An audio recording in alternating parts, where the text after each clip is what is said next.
যে চতুর্থ স্তম্ভের একটি স্তম্ভের সামনে দাঁড়িয়ে আছি। আমি বলে যেতে চাই, তদন্ত করুন। আমি দিদির অনুগামী, তৃণমূল ভক্ত এবং তৃণমূলের জন্য সারা জীবন পাত করতে পারি, কিন্তু দুর্নীতির সঙ্গে কোনো আপোষ করব না।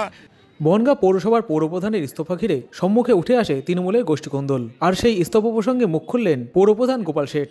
পদটা আমাদের কাছে বড় নয়, দল বললে যে সিদ্ধান্ত নেবে আমরা তার সঙ্গে থাকব এবং দলের সঙ্গে আমার কথা হয়। আমি চাইছিলাম যে বনগাঁ পৌরসভার যে সব বিষয়গুলো আছে আমার চোখে ধরা পড়েছে এবং রাজ্য সরকারের পৌর দপ্তরের বিভিন্ন আধিকারিকরা বিভিন্ন সময় তদন্ত করে যেগুলো ধরেছেন সেগুলো বনগাঁর নাগরিকের কাছে ফেরত দেওয়া হোক।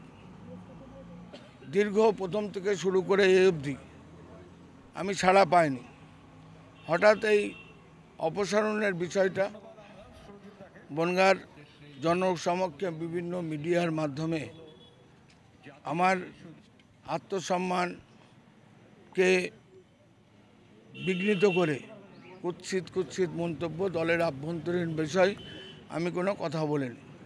তা সত্ত্বেও কলকাতা থেকে আমাকে বলে যে আপনি পদত্যাগ করুন। আমি বললাম ঠিক আছে, সেই অনুযায়ী আমি সিদ্ধান্ত নিয়েছিলাম। কিন্তু সকালবেলায় উঠে দেখি একটা হাইকোর্টের চিঠি এসছে যে ভাইস চেয়ারম্যান অপসারণ যাকে করেছিলাম তিনি রিট পিটিশন করেছেন, আগামী 17 তারিখ ডেট।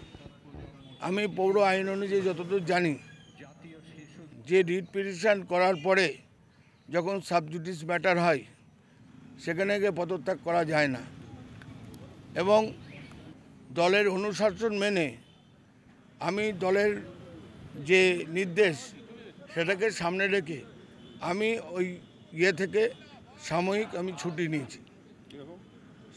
সাময়িক আমার শরীর খারাপ বলে আমরা ছুটি নিয়েছি এবং দল যে অনুশাসনের মধ্যে দিয়ে আমার দায়িত্ব দিয়েছিল, আমি 21 নম্বর ওয়ার্ডের কাউন্সিলর আমার সহকর্মী সুরজিৎ দাসের কাছে দিয়ে, ইও সাহেবের কাছে দিয়ে আমরা রিসিভ করিয়ে নিয়ে এসেছি। এই তার কাগজ দেখতে পাচ্ছেন, রিসিভ করানো আছে। আমি তা জানি না আছে কি নেই, যেটা আমি দিয়ে এসছি সেটাই হলো বিষয় দিয়ে এসছি। এবং আমাদের সুব্রত বক্সি, যিনি আমার নেতা, আমার অভিভাবক, তিনি দলের সভাপতির নির্দেশে জেলা সভাপতি নিশ্চয়ই আমাকে জানিয়েছিলেন। সুব্রত বক্সির উদ্দেশ্যে আমি এই বিষয়টাকে সম্পূর্ণ জেনে জানার জন্যে, দলের কি সিদ্ধান্ত হবে সেটা জানার জন্যে আমি তাকে একটা চিঠি প্রেরণ করেছি। এই তদন্তের স্বার্থে দীর্ঘদিন ধরে আমি পৌরসভার উপরে যারা আছেন তাদের কাছে বিভিন্নভাবে লিখিত জানিয়েছি, কিন্তু তারা এই করছি বলেও তদন্ত করেও কিছু কাগজ দিয়ে গেছে যেগুলো অসঙ্গতিপূর্ণ এবং কোনো পৌর নাগরিকদের টাকা যাতে নয় না হয় সেটা তো আমার পৌরসভার চেয়ারম্যান হিসেবে দেখার দায়িত্ব। শুধু রাস্তা ঝাড় দিলে তো হবে না।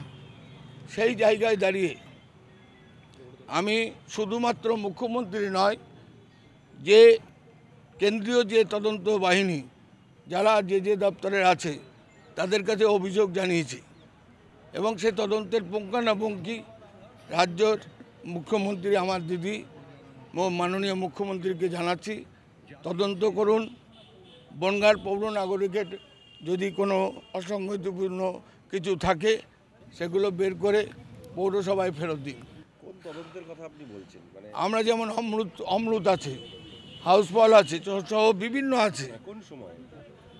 এটা বিগত দিনে হয়তো, আমার সময় তো না। আমার সময়টা তদন্ত হবে। আমিও যদি দোষী হই মানুষের সর্বসমক্ষে আমাকে আসতে হবে। যারা ওখানে গিয়ে আজকে বিভিন্ন লোক পাঠিয়ে বিভিন্ন রকমভাবে কথা বলছে, আমি চাইব তো নিরপেক্ষ তদন্ত হোক, রাজ্যও করুক কেন্দ্রও করুক, করে সেখানে গিয়ে দুধ কা দুধ পানি কা পানি হোক। আপনি কি জ্যোৎস্না আড্ডা শঙ্কর আড্ডার সময়কালে তদন্ত শুরু করেছিলেন? বিগত দিনের আমি কারোর নাম ধরে কোনো কথা বলবো না। বিগত দিনের যেসব আমার দুর্নীতি চোখে পড়েছে সেগুলোকে দেখিয়েছিল। তার পরিপ্রেক্ষিতে তদন্ত হয়েছিল, তারা আইডেন্টিফাই করেছিল ডাইভারশন থেকে শুরু করে বিভিন্ন বিষয়, এবং সেইগুলো তো তদন্ত হোক। এবং এইগুলো করার পরে আমার উপর বিভিন্ন রকম নির্যাতন চলছে, পুলিশের সিকিউরিটি তুলে নিচ্ছে, এখানে নাগরিক কনভেনশন মানুষের সামনে আসতে দিচ্ছে না, পুলিশ পারমিশন দিচ্ছে না, এবং আমাকে মৃত্যুও ঘটতে পারে আমার। কিন্তু আমি বলে রাখি, যে চক্রান্ত প্রশাসন করুক আর যেই করুক, আমার মরতে রাজি আছি, কিন্তু দুর্নীতির বিরুদ্ধে আমার লড়াই চলবে। তার জন্য যেখানে যেতে হয় আমি যাব, চেয়ারম্যান থাকি আর না থাকি। যে চতুর্থ স্তম্ভের একটি স্তম্ভের সামনে দাঁড়িয়ে আছি, আমি বলে যেতে চাই, তদন্ত করুন। আমি দিদির অনুগামী, তৃণমূল ভক্ত, এবং তৃণমূলের জন্য সারা জীবন পাত করতে পারি, কিন্তু দুর্নীতির সঙ্গে কোনো আপোষ করব না। এটা প্রয়াত ভূপেন সেন শিখিয়ে গিয়েছেন যে আমার যে দলের প্রতি আনুগত্য সেটা আমি দেখিয়েছি। আমি আমার জায়গা থেকে সরে গেছি, সরে গিয়ে আমি আপাতকালীন আমার সহকর্মীকে দিয়েছি, যেহেতু এই পদত্যাগ করা যায় না, যেহেতু সাবজুডিস ম্যাটার। দলের যে সিদ্ধান্ত সুব্রত বক্সী আমার অভিভাবক দেবেন, আমি সেটা মাথা পেতে নেব। সুব্রত বক্সী জিন্দাবাদ।